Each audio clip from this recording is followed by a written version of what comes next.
Welcome to Night Stories, where shadows whisper, nightmares crawl, and every tale drags you deeper into the dark. If you dare to listen, leave the lights off and let the night begin. Daniel almost didn't notice it at first. He had been driving home after another late night in the city. The road stretched quiet and black ahead of him. The clock on his dashboard glowed 1:42 a.m. And the radio, left on for company, drifted between news bulletins and commercial jingles that blurred into background noise. He reached forward, twisted the dial, and the static swallowed everything. A half-second later, a voice leaked through. It wasn't music, and it wasn't a typical late-night call-in show. The voice was low, deliberate, as if the speaker was leaning too close to the microphone. Male, calm, and utterly precise. 3 months, 90 days from tonight, that's all the time we have left. Daniel frowned. His hand hovered on the dial.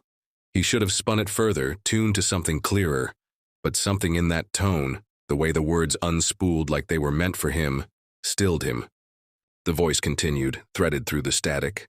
They won't announce it. They never do. You'll hear nothing in the papers, nothing from your neighbors, but the signs are already there, if you know where to look. The air is heavier, isn't it? The animals quieter? And haven't you noticed the way people are beginning to dream the same dreams? Daniel felt the hair on the back of his neck rise. He turned the volume down a notch as though afraid someone else might hear it spilling from his car. The highway was empty. His headlights skimmed the guardrails, lit up patches of roadside grass bending under a restless wind. The broadcast continued. This is Station EOS. We don't broadcast on any frequency you'll find listed. We come and go, depending on the weather, depending on whether the machines that listen allow us through. If you found us tonight, it isn't by chance. The voice paused. A crackle of static swelled and broke like waves grinding on pebbles. Daniel swallowed, his throat dry. He was tired, he told himself, that was all. Tired enough to be hypnotized by any late-night nonsense. But then the voice shifted. You, driving alone. You haven't slept well in weeks. You've been waking in the middle of the night staring at the ceiling, wondering why your chest feels so heavy, wondering what it is you've been forgetting. Daniel's foot twitched on the accelerator. He gripped the wheel tighter. He tried to laugh, but the sound came out thin. Coincidence. Generalizations. That's how psychics worked, how preachers worked. This was the same thing, just dressed up as pirate radio. Still, he could feel sweat building along his hairline. The broadcast went on. We will meet again tomorrow night if you care to listen. Same hour, same frequency. In time, we will tell you more. For now, remember this. The end doesn't come with fire or flood. It comes quietly, so quietly that most won't notice until the silence has eaten everything. Then the static deepened, the sound dragging low like metal pulled across stone. The voice didn't return. Daniel drove the remaining 30 minutes to his apartment in silence. He tried the dial once or twice, but all he found were the regular stations. Songs with bright, shallow choruses, commercials for mattresses, the anchor's voice on the local news giving the weather for the rest of the week. Nothing strange. By the time he reached his apartment, a cramped second-floor unit that always smelled faintly of old paint and mildew, he had almost convinced himself he'd imagined it. A trick of exhaustion, nothing more. Yet that night, when he lay in bed, the words replayed with merciless clarity. 3 months, 90 days from tonight. The next morning, sunlight clawed through the thin blinds, too bright for his tired eyes. Daniel called in late to work. He had been an audio engineer once, before a layoff pushed him into IT support. But the habits lingered. He couldn't let go of a sound until he understood it. By noon, he had dug his old shortwave receiver from the closet. Dust clung to the knobs. He set it on the kitchen table, ran the antenna out the window, and started scanning. Hours passed in a wash of static, foreign news in languages he didn't understand, snippets of military chatter, but no sign of Station EOS. Wasn't until near midnight, as he sat slouched in a chair with a mug of coffee gone cold, that the static thickened again. A hum, deep and metallic, like wires vibrating underground. Then the voice returned. Day 2, it said softly, and still the world sleeps. Daniel froze. The room seemed to contract around him. Do you feel it now? The heaviness behind the silence? We told you you'll notice it in the air, in the sky, in the way strangers look at you just a fraction too long. Nothing is breaking, not yet. But the ground is already hollow beneath your feet. Daniel's hand trembled on the dial, but he didn't switch it off. His skin prickled, as though the words were a draft leaking through the walls. You won't believe us at first. No one ever does. But we'll keep talking. We'll tell you what to expect, where to go when the time comes. And maybe, if you're careful, you'll last long enough to see what waits after. The static swelled, then dimmed again. And then the voice said something that froze him to his core. Daniel. His name spoken cleanly, unmistakably through the broken hiss of airwaves. The receiver crackled. The room smelled faintly of ozone, sharp and metallic. Daniel, the voice repeated. You're listening. Good. The broadcast ended in a low groan of static, longer than before, dragging through the apartment like a weight. Daniel sat motionless for several minutes, heart pounding. He hadn't given them his name. He hadn't spoken to anyone. He hadn't told a soul. When he finally stood, the window was open wider than he remembered leaving it. The antenna wire swayed gently in the night air, and from the alley below, he swore he heard the faintest echo of the static, like someone else hidden in the dark was tuning in at the exact same moment. Daniel didn't sleep that night. The sound of his own name spilling from the static had lodged itself under his skin, pulsing there like a bruise. By dawn, the city outside his window had begun to stir. The garbage truck's brakes shrieked down the block, a dog barked hoarsely, someone argued half-heartedly in the apartment below. But it all seemed distant, muffled, like he was listening from underwater. He forced himself into clothes, into the routine of a workday. But as he rode the train into downtown, pressed shoulder to shoulder with the half-awake crowd, he kept replaying the moment. Daniel, you're listening. Good.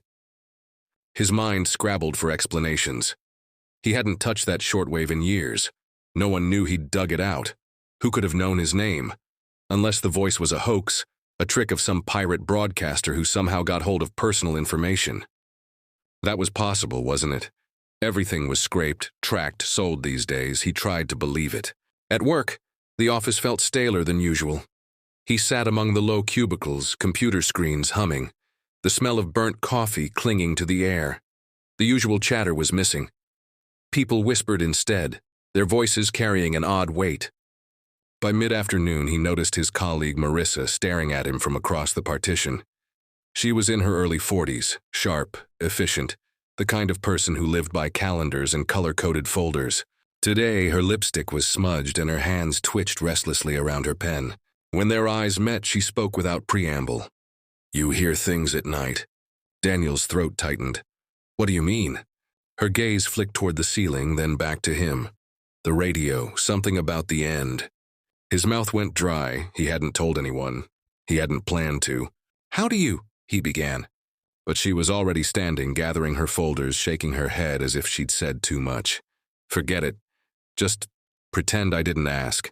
She left early that day. That evening, Daniel walked home instead of taking the train. The streets felt oddly hollow. Shops were still open, the neon signs buzzing, but the usual flow of chatter was thinner, as if people were speaking only in fragments. He passed a newsstand and caught a headline. Unexplained bird die-off continues along coast. The accompanying photo showed a tangle of gulls washed up on a shoreline, their wings mottled with oil-slick shadows. At home, he poured himself a drink and sat in the kitchen with the shortwave already waiting. He told himself he wouldn't touch it. He would eat, shower, maybe call his sister like he'd been meaning to. He would act like the world was still the same. But when the clock's red digits crept past midnight, his hand moved of its own accord. The static arrived sooner this time, as though it had been waiting for him. A hum beneath it, low and vibrating. Then the voice returned. Day 3, the silence is growing. Did you notice the birds? Daniel gripped the edge of the table. You've begun to sense it now, haven't you? The way people look at you, the weight in their eyes. They feel it too. Some of them will admit it. Most won't. The static thickened, broke, then the voice grew clearer. We are not the first to speak of it. Long before our towers, long before your streets and your trains, others knew the same countdown, They left traces, warnings carved into stone, written in ash. The pattern repeats, always 90 days. Always the same. Daniel thought of Marissa's face, her trembling hands. The voice paused, then softened. You've heard us, but have you listened? Go to the river tomorrow, Daniel. The south embankment where the warehouses lean into the water. You'll see one of them. His pulse hammered. One of what? The static surged, then cut to silence. Daniel sat alone in the dark for nearly an hour before realizing his drink had gone untouched. The room smelled faintly of ozone again, and under it something else. A sour, metallic tang, like iron. He didn't decide to go to the river. He simply found himself walking there the next evening, as if carried by momentum he couldn't resist. The sky was bruised with storm clouds, the air heavy. The warehouses loomed by the water, their brickwork blackened, their windows boarded. At first there was no one, just the lapping of the river and the faint hiss of wind funneling between the structures. But as he walked farther, he spotted a figure, a man standing near the embankment, his back to the water.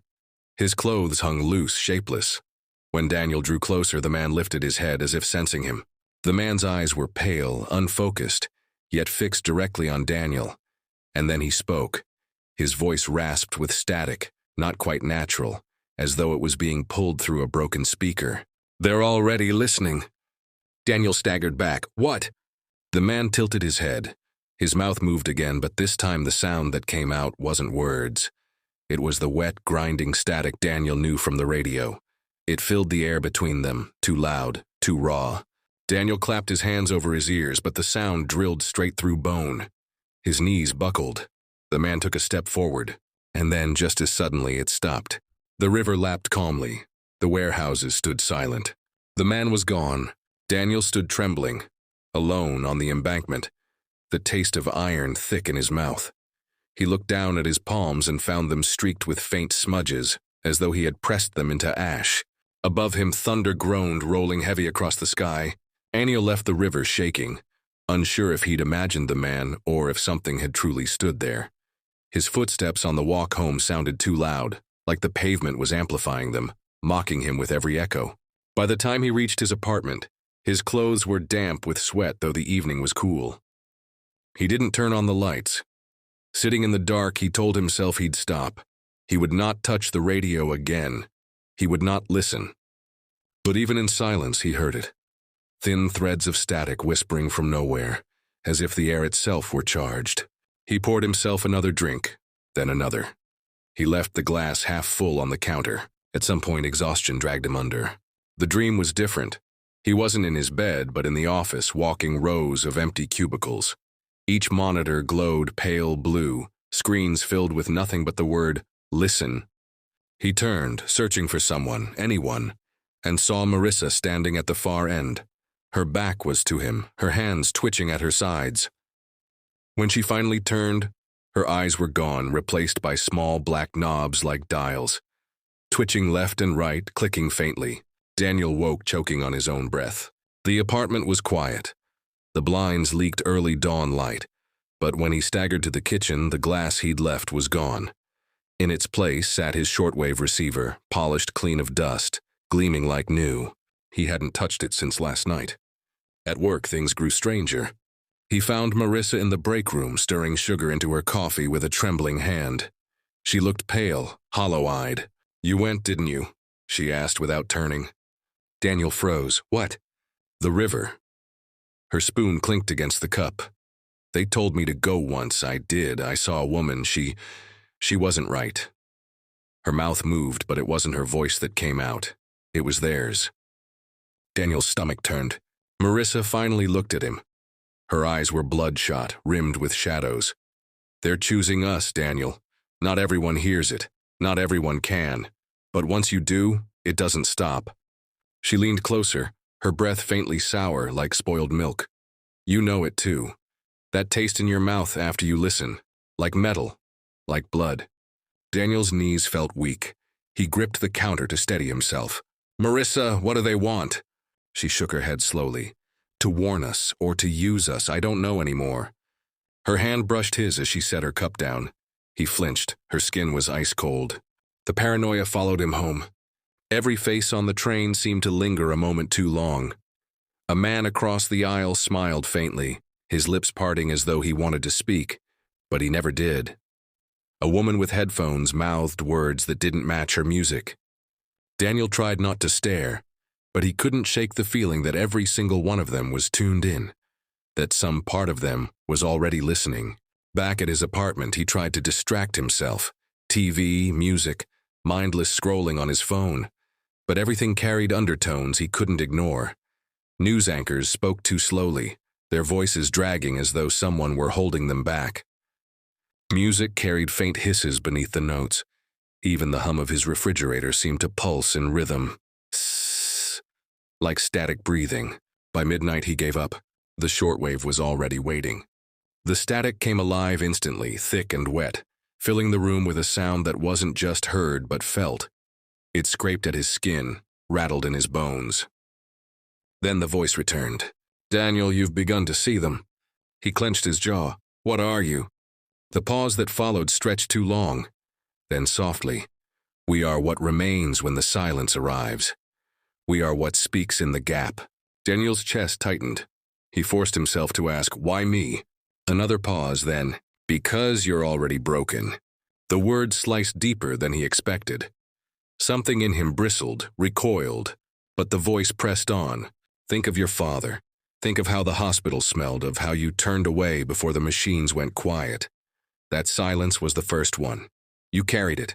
That's why we found you." Daniel staggered back, bile rising in his throat. His father.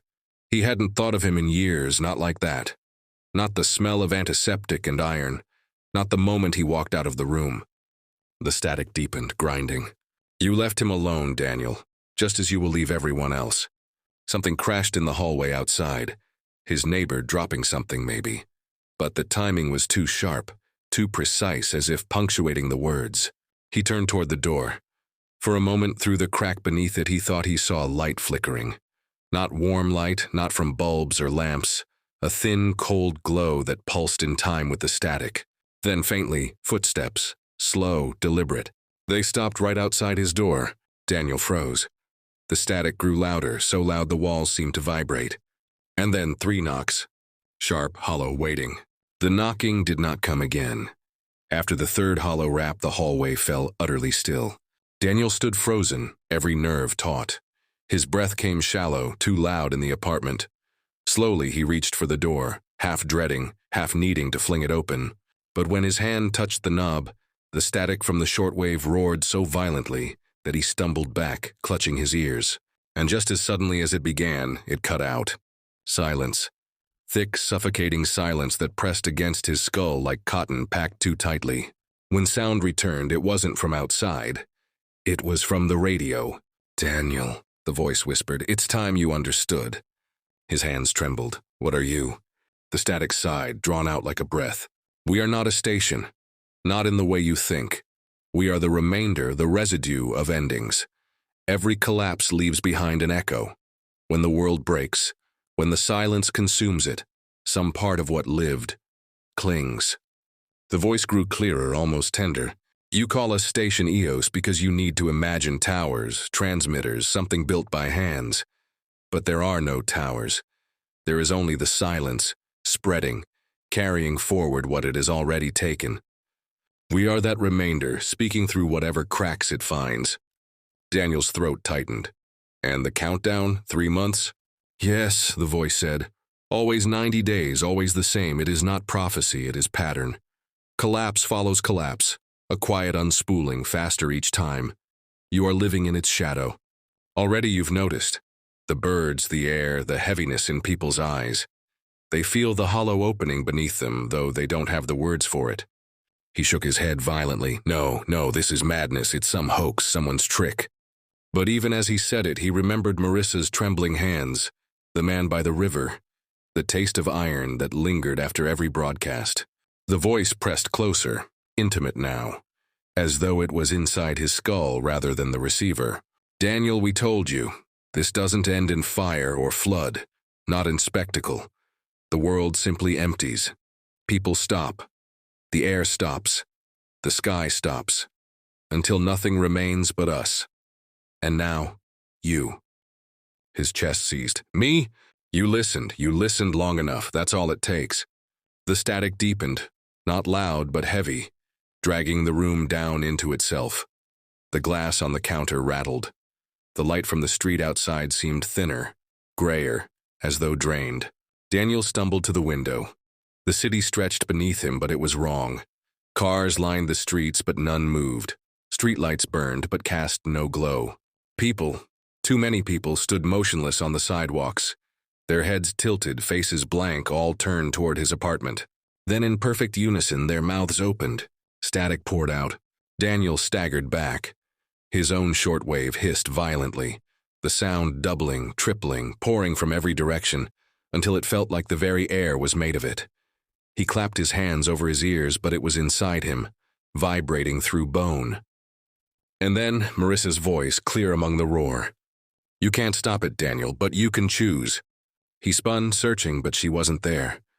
Only the radio, glowing faintly with a thin, sickly light. The voice returned.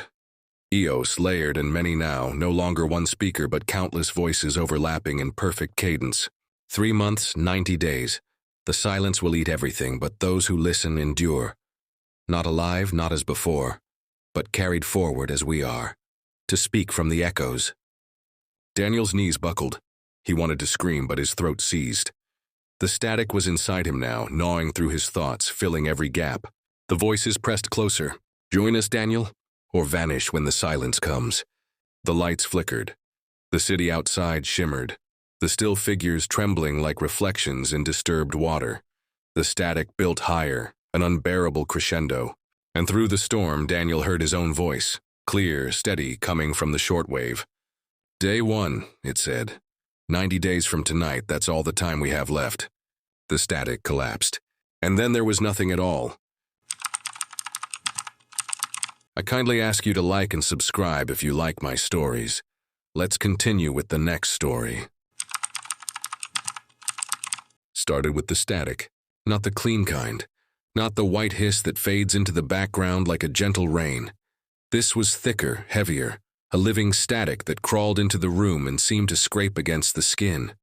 Alex sat hunched over the desk, the radio dial between his fingers, his thumb carefully turning it by fractions of an inch. The old shortwave set was a relic, an inheritance from his grandfather, who died in that same house 2 winters ago. Its casing was cracked, the speaker buzzed even when nothing played, and the metal knobs were slick with age and the oil of 100 hands. Alex had never known his grandfather well, only that the man spent his nights in this same upstairs room, surrounded by maps, folded newspapers, and rows of scribbled notebooks that no one had the heart to throw away. The smell of them still lingered, old paper and faint mildew, sharp as a memory that refused to fade. Alex had been meaning to clear the room out for months, but every time he climbed the narrow stairs, every time the door groaned open, he felt that same resistance, as though the house itself wanted the room untouched. That night, though, the radio pulled him in. The air outside was thick and heavy, the kind of summer heat that presses against the windows and makes sleep impossible. He'd gone upstairs in search of distraction and ended up perched on the old chair, headphones clamped over his ears, twisting the dial through endless waves of nothing, and then in the static something stirred. It wasn't a station, not really. No music, no news broadcast, just a thin voice threading through the noise. At first he thought it was imagination, the brain's trick of finding patterns in chaos. He leaned closer, pulse ticking in his throat, and the voice sharpened. Fragile, but distinct. An accident on the eastbound highway. 2 vehicles, fire spreading quickly. The words broke apart, swallowed by static, then returned, warped but unmistakable. In fatalities expected, Alex froze. He felt the sweat on his palms, the prickling along his arms. There was no news station in this range, not at this hour. He scribbled the time on the corner of an old grocery receipt, 12:43 a.m. He almost wrote it off as some late-night emergency broadcast, but a shiver crept through him, and he couldn't make himself let go of the dial. He sat there until exhaustion finally dragged him down. The next morning, the story was on the radio, the regular radio. A tanker truck had jackknifed on the highway around midnight, colliding with two cars. Flames spread across the asphalt. 2 dead, several injured. Alex stood in the kitchen, the cheap plastic radio perched on the counter, his coffee cooling in his hands. The announcer's voice carried the same words he'd heard in the static hours before. Word for word. The coffee tasted bitter when he finally sipped it, like ash on his tongue. He tried to ignore it for the rest of the day. He worked from home, copy editing for technical manuals, an endless tide of words that blurred together. He buried himself in sentences about hydraulic systems and safety switches, but every so often his eyes drifted toward the ceiling, toward the room above. By evening, he found himself climbing the stairs again. His body moved without his agreement, as if pulled upward by threads. The room smelled stronger tonight. The air was stale, heavy with the faint sourness of dust that had absorbed too much humidity. He sat, hands hesitant on the radio, but curiosity burned hotter than fear. He turned the knob, chasing the static again. For nearly an hour, nothing came.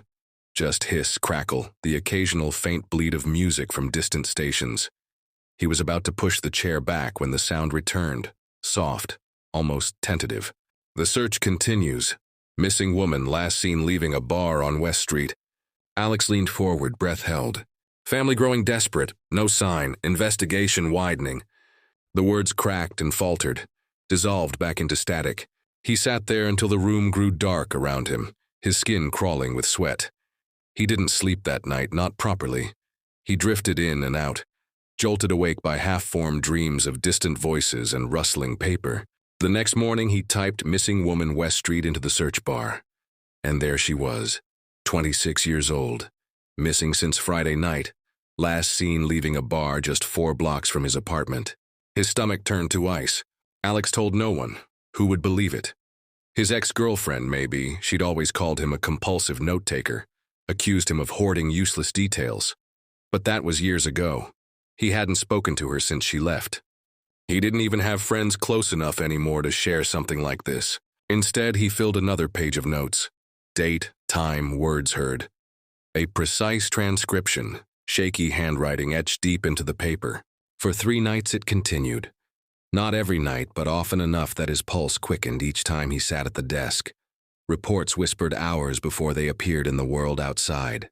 Fires, a robbery downtown, a child found after wandering into the woods. The room seemed to close tighter around him as he listened. He began to notice things he hadn't before. The faint discoloration on the wallpaper near the baseboard, like water had seeped upward long ago and dried into stains. The way the curtains, though drawn tight, seemed to shift slightly, as if stirred by a breeze that never reached his skin. The air was never quite still. Sometimes he thought he smelled smoke, faint and acrid, threading through the dust and mildew. He hardly left the house except to buy groceries. His work slipped, sentences blurred, his email inbox filled with reminders from clients waiting on revisions. The world outside thinned, became irrelevant. All that mattered was the radio, and the voices buried in the noise. It was a Thursday night when he heard something different. He sat as usual, headphones pressing his ears, static pouring through him like a tide. The voice came suddenly, sharper, closer, the words clear enough to chill his blood. A man in his 30s found dead in his home on Ashbrook Lane. Alex's breath hitched. His skin went cold. Ashbrook Lane, that was his street. Neighbors reported not seeing him for several days. Authorities suspect foul play. The static swelled, smothering the voice, then faded into silence. The radio crackled, but nothing else came. Alex sat perfectly still, the headphones pressing harder against his skull. He realized his hand was shaking, still clutching the pen, his notes scrawled half-legible across the paper. The page ended with the words, "Man in his 30s, Ashbrook Lane." And then the house groaned. Not the usual creak of settling wood, not the sigh of old beams shifting. This was deliberate, heavy, like a weight shifting just above him. Something moved upstairs, but Alex was already upstairs. The sound pressed down on him. At first, Alex thought it was imagination, the brain exaggerating the size of an old house. But the groan didn't fade. It lingered, low and deliberate, vibrating faintly through the floorboards. He sat frozen in the chair, every muscle taut, his hand clutching the pen so tightly the plastic casing creaked. The room around him seemed to tighten, the air thick, heavy, as if whatever moved above him displaced the atmosphere itself. But that was impossible. This was the top floor. The peaked roof lay just beyond the ceiling. Nothing should be above him but shingles, sky, and night. The radio hissed softly in the background, static rolling like a restless tide. Alex pulled the headphones down, heart hammering in his chest. The silence of the house spread around him, a silence that wasn't silent at all. He could hear the faint hum of the refrigerator downstairs, the ticking of the clock in the hall, and beneath it, a whisper of movement, slow and scraping, directly overhead. He stood legs unsteady. The old chair screeched across the floorboards far too loud, as though it wanted to announce his presence. The ceiling loomed close, angled low with the slope of the roof. There was no attic, not really, at least none that he knew of. Just a crawl space his grandfather once mentioned but never showed him. Alex had forgotten about it until this moment, but now he remembered his grandfather's vague words, spoken years ago at a Christmas dinner. Some parts of the house best left alone, boy. The sound came again, a faint shift, a weight dragging across wood. Alex's breath came shallow and quick. He forced himself to move toward the far wall, where the ceiling sloped lowest. The wallpaper was peeling there, revealing a hatch cut into the plaster, barely visible unless you knew where to look. He had never opened it. The smell hit him first, a sour, damp odor like rot buried under old dust, stronger now, leaking from the edges of the hatch as if stirred awake. His hand hovered over the latch, trembling. The metal was rusted, cold under his fingertips. He swallowed hard, throat dry, and pulled. The hatch groaned open. Darkness breathed out, thick, absolute, carrying that same sour stench. He fumbled for the flashlight on the desk, its beam cutting a narrow path upward into the crawl space. Dust motes spun in the cone of light. The space was barely tall enough to crawl through, the beams low and heavy, but the boards showed marks, scratches, long, uneven gouges pressed into the wood as if something had been dragged again and again. The sound had stopped. Alex's light trembled across the space. Nothing moved, nothing stirred. Only those marks carved into the floor. He slammed the hatch shut, the bang echoing through the small room. His chest heaved, sweat dripping down his back. For a long moment he just stood there, listening. But the house was still again. Still, but not empty. He didn't sleep. He lay on the couch downstairs, every light burning, eyes fixed on the ceiling above. The shadows shifted with the passing headlights outside, stretching and recoiling like something alive. Every creak of the house set his nerves on edge. By dawn, he felt hollow, as if something had gnawed the insides of him during the night. He went through his routine in fragments: coffee, shower, a half-hearted attempt to answer work emails.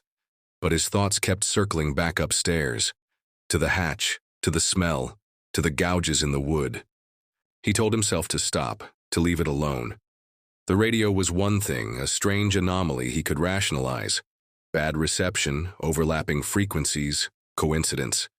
But the crawl space? That was different. That was physical. That was proof of something he couldn't explain. Yet by nightfall he was back in the chair. The radio's hum filled the room like a second heartbeat. He adjusted the dial, listening to the ocean of static. Minutes dragged. The house groaned softly, settling. His pulse slowed, lulled by the hiss. He almost convinced himself nothing would come this time. Then the voice returned. Police report. Neighbors alerted authorities after noticing a strong odor. Alex's skin prickled, the smell. Body believed to have been decomposing for several days. Found within the home. The words blurred, twisted with static. His breath faltered. Man in his 30s. He couldn't move. Couldn't breathe. The pen slipped from his hand, rolling across the desk. Ashbrook Lane. The static swallowed it whole. Alex ripped the headphones off, bile rising in his throat. His eyes darted to the hatch in the ceiling. The smell seemed thicker now, flooding the room like invisible smoke. The hatch quivered. He froze. It wasn't his imagination. The panel shifted just slightly, the wood flexing as though pressed from the other side. Something was in the crawl space, and it wanted out. The hatch didn't open, not fully, just that faint shiver. the wood shifting as if tested by a careful hand. Then stillness. The silence that followed was worse than the movement, stretching so long and taut, it felt like a rope about to snap. Alex stayed seated, his body stiff with terror until his lungs begged for air. Only then did he realize he'd been holding his breath. He gasped, the sound sharp in the cramped room, and the noise startled him more than the hatch had. He left the room. He didn't shut the door behind him, he didn't dare touch it. He went downstairs, out the front door, into the street. The night air was cool, almost wet against his skin. The neighborhood slept around him, windows dark, curtains drawn. The hush of late hours pressed against his ears until he could hear his own blood rushing. He walked, he didn't know where. Past the identical houses, down the narrow lanes lit by pale street lamps. His feet carried him without thought, the same way they'd carried him back upstairs every night. Only now they pulled him farther, to the edge of the block, to the corner where Ashbrook Lane opened onto West Street. The bar where the missing woman was last seen sat at the far end. Its neon sign sputtered faintly, casting a sickly glow over the cracked sidewalk. Alex slowed as he approached. The windows were dark, closed, empty. He didn't remember deciding to come here. A car passed behind him, its headlights sweeping long shadows over the bar's facade. For a moment he thought he saw someone standing just beyond the glass, thin, still, watching. But when he blinked, the figure was gone. He hurried home. The next day he tried to work, truly tried. He forced himself to stay at the desk downstairs, laptop open, the glow of the screen too bright against his tired eyes. The words swam. He stared at a sentence about valve pressure for 10 full minutes before realizing he hadn't absorbed a single word. Every sound in the house distracted him. The pipes ticking as they cooled, the faint sigh of the wind against the eaves, the occasional soft creak of the floorboards upstairs. That last one made his stomach twist every time. The smell lingered too. Not strong, not overwhelming, but there. He caught it in pockets when he passed the stairwell, when he opened a window. Damp, sour, like something festering just out of sight. By afternoon he shut the laptop. He couldn't do it. His body felt foreign, his mind frayed. He hadn't eaten since morning, but the thought of food turned his stomach. He sat on the couch, curtains drawn against the daylight, and stared at the muted TV screen. His reflection looked back, gaunt, pale, eyes ringed with sleepless shadows. That's when the whisper came. Not from the radio, from the room itself. Faint, indistinct, a thread of sound winding down the stairwell. Alex froze, his ears strained. It wasn't words at first, just a shape of speech, syllables rising and falling beneath the hush of the house. Then, slowly, it sharpened. "Do you hear it too?" His skin prickled. He stood without realizing it, moving toward the stairs, each step creaking under his weight. The whisper grew clearer as he climbed. Not a voice speaking to him, but a voice speaking through him, like a memory replaying inside his skull. At the landing he stopped.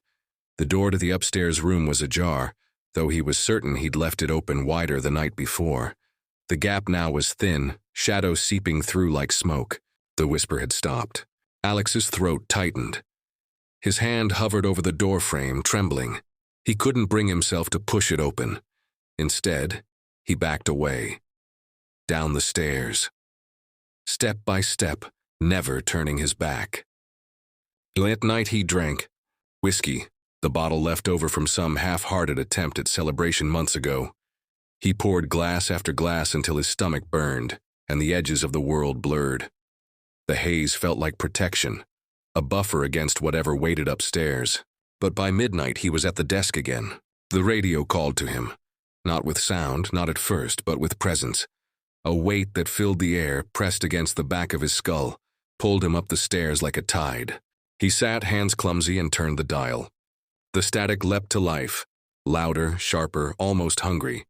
He pressed the headphones over his ears, his breath shallow. The voice came instantly. No delay, no searching. Neighbors reported screams. Source of disturbance believed to be. The rest was lost in a surge of noise, a tearing hiss that clawed at his eardrums. He twisted the knob, desperate, but the static only grew until it seemed to split into two streams. Beneath the noise, another whisper. Behind you. Alex tore the headphones off, heart slamming in his chest. The room was silent, empty. But in the corner, where the shadows pooled deepest, the wallpaper seemed to ripple. Just slightly, like fabric stirred by a hidden hand. He stumbled back, nearly toppling the chair. His gaze darted to the hatch, still shut. But for how long? He fled the room, slamming the door behind him this time. He pressed his back to it, chest heaving. Sweat slick on his palms. He couldn't tell anymore if the radio was predicting the future, or if it was making it. And worse, he was starting to wonder if the house, the hatch, the voices were pieces of the same thing. A thing that had noticed him, and was no longer content to stay in the static. By dawn, he hadn't slept. He sat on the couch, head in his hands, staring at the gray light bleeding through the blinds. He felt stretched thin, every nerve frayed. His notebook lay open on the coffee table, filled with lines of his cramped handwriting, each entry more frantic than the last. The last page contained only one line, not written by him. "You won't leave." Alex didn't remember sleeping, but he must have. The light slanting through the blinds was different when he next opened his eyes, and his body ached with the weight of a shallow, restless half-dream.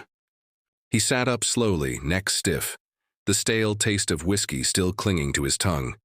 The notebook was still on the coffee table, that last page still open, that single sentence, written in a hand that was not his. "You won't leave." His first instinct was to tear it out, burn it, destroy it, anything. But he didn't. He just closed the book with a careful hand, as though afraid the words would bleed through the cover if pressed too hard. The house was silent, too silent. No hum of the refrigerator, no ticking clock, just the kind of silence that feels like it's listening. He went to the kitchen, filled a glass with water. His hand trembled as he raised it to his lips, spilling some down his shirt. The silence pressed harder. And then, faintly from upstairs, the radio, it was on. He should have left then, walked out the door, down the street, anywhere but here. But Alex didn't move toward the exit. He moved toward the stairs. Each step felt heavier than the last, like wading through deep water. The door to the upstairs room was wide open now. The smell hit him before the sound, thick, suffocating, cloying rot that filled his nose and throat until he gagged. The radio crackled through it, spilling waves of static into the hall. He forced himself inside. The hatch in the ceiling was open. The panel hung crooked, a dark gap yawning above. Dust sifted down in slow spirals, and the radio hissed and snarled as though caught in the same breathless moment. Alex's gaze dragged to the desk. His notebook was open again, pages fluttering though the air was still. The pen scratched across the paper, moving by itself, lines forming one after another in jerks and stops. He staggered closer, his chest tight. The handwriting was jagged, uneven, but legible. "He's already gone." His skin crawled. His hand shot forward, slamming the notebook shut, but when he pulled it back, his palm was streaked with black. Ink? No. Thicker, greasier. A smear that clung to his skin like oil. The radio's static changed pitch. Lower now, almost a growl, and beneath it, words. "Decomposition advanced, estimated death. Nearly 1 week." Alex's breath stopped. His knees nearly buckled. The voice droned on, precise, detached, the sound of an official report, but the words dug under his skin. "Elias, early 30s, identified as resident, Ashbrook Lane." The static swelled, drowning the rest. He backed away, throat raw, eyes burning with tears he hadn't felt coming. He wanted to scream, but no sound left his mouth. The hatch above shifted.